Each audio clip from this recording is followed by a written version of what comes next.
आप कोई छोटा पौधा लगाते हैं तब उसके किनारे किनारे पेड़ लगा देते हैं, बाड़ लगा देते हैं कि इसको बकरियां खा न जाए। लेकिन जब वो बड़ा हो जाता है, छाया देने लगता है, तब भी बाड़ लगाते हैं क्या? यानी हमको संभलना है तब तक जब तक कि हमारा मार्गदर्शक हमको हृदय से पढ़ाने न लगे। और जब गुरु महाराज हमारे हृदय को अपने हाथों में पकड़ लेंगे तब आपको भटकने ही नहीं देंगे।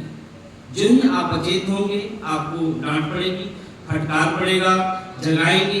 वह विस्पंदन हो सकता है, आकाशवाणी हो सकता है, स्वप्न का माध्यम हो सकता है, कोई भी हो सकता है। किसी ने जिससे आपको उम्मीद नहीं है वह आपको आके समझा दिया, तब आप बोलते हैं ऐसा कैसे हो सकता है?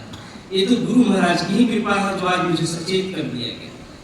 तो अपने मन से लड़ने की क्षमता देखना है तो वह आपके पास तीसरा अध्याय है। कैसे लड़े?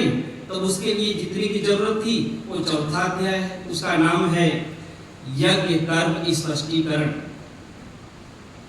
दोनों चीजें जरूरत है, एक तो यज्ञ और दूसरा कर्म।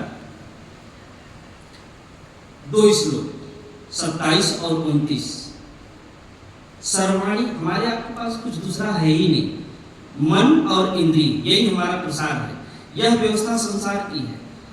किसी भी महापुरुष ने कहा कि सारा काम छोड़ दो, केवल भजन कर लो। और बैठने पर अगर भजन होता हो तो करिए। और मन कुछ खाने की कुछ सोच रहा है तब निश्चित है कि भी भजन आपसे पार नहीं लगेगा। अर्थात अभी इंद्रियों का क्षेत्रफल जो है वो भी सिमटा नहीं है। तो उसमें दो श्लोक दे दिया गया। सर्वाणी इंद्रिय कर्माणि प्राण कर्माणि चापरे आत्म संयम योगाग्नो जुह्वति ज्ञान दीप्ति। सूझबूझ होना चाहिए तो ज्ञान तो चाहिए, लेकिन ज्ञान फ्री में नहीं मिलेगा। उसके लिए आपको संयम करना पड़ेगा। गवर्नमेंट भी आपको फ्री में तनख्वाह नहीं देगी, पहले आप महीने भर करिए, फिर इसके बाद तब मिलेगा। और वहां तक पहुंचने के लिए आपको अनेकों परीक्षाओं से गुजरना पड़ता है। और क्या वह मालिक बिना परीक्षाओं के कुछ सौंप देगा क्या? इसलिए सर्वाणी इंद्रिय कर्माणि प्राण माने होता है श्वास, प्राण माने होता है आपका जीवन। और यह जीवन आपका किस पर निर्भर है? श्वास पर। इस श्वास को दिशा देने से ही ईश्वर नाम पड़ा है। ईश्वर नाम कैसे पड़ा? किसने रखा होगा? तो जिसने अपने श्वास को नियंत्रित किया।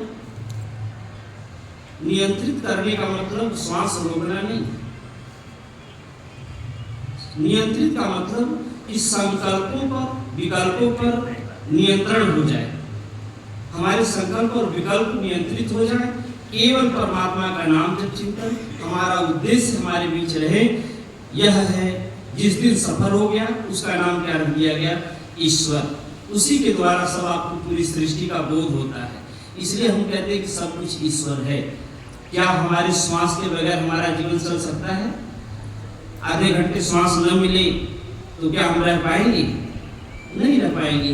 तो हमारा जीवन जिस तरीके से श्वास पर है, हमारा विस्तार यह प्रकृति है। और इस पर भी नियंत्रण करने के लिए श्वास के द्वारा भजन ही माध्यम है।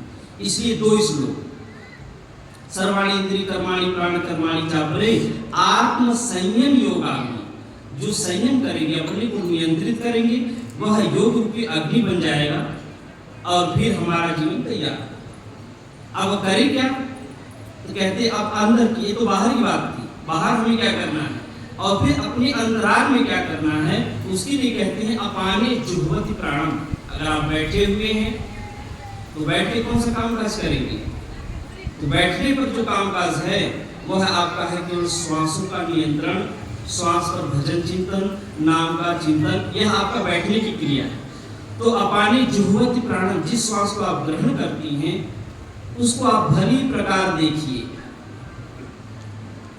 प्राण अपान तथा जिस श्वास को बाहर कर रहे हैं उसको भी देखिए। प्राण अपान गति रुद्ध्वा प्राणायाम परायण। जब आप अपने संकल्प विकल्पों को कंट्रोल नियंत्रित कर ले जाएंगे तब अपने जीवन के व्यापार पर विराम पा पाएंगे। तब आप सत्य को खोज पाएंगे। और वह सत्य किसके माध्यम से मिलेगा?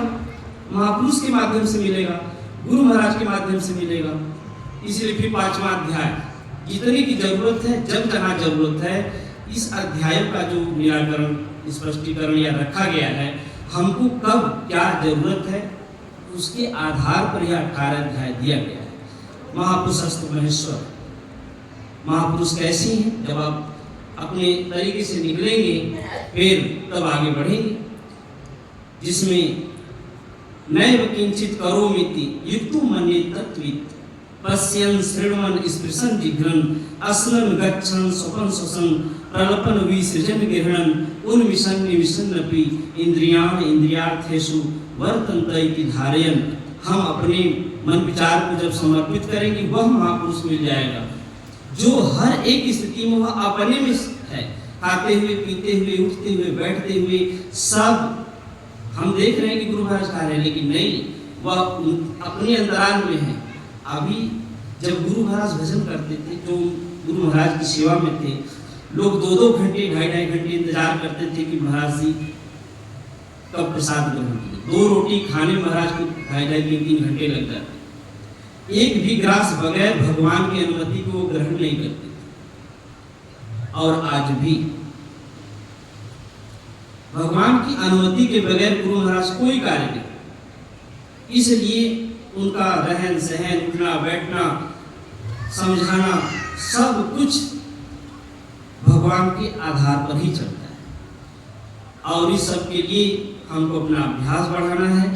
जो 6ठा अध्याय, इस तरीके समग्र जानकारी आप यथार्थ गीता का बार बार चिंतन करें, मंथन करें, आप अपने को देखें, खोजने के हिसाब से पढ़ेंगे तो आपको जो बहुत जल्दी समझ में आ जाएगा और गुरु महाराज का आपको पढ़ाएंगे। ओम श्री सद्गुरुदेव भगवान की जय।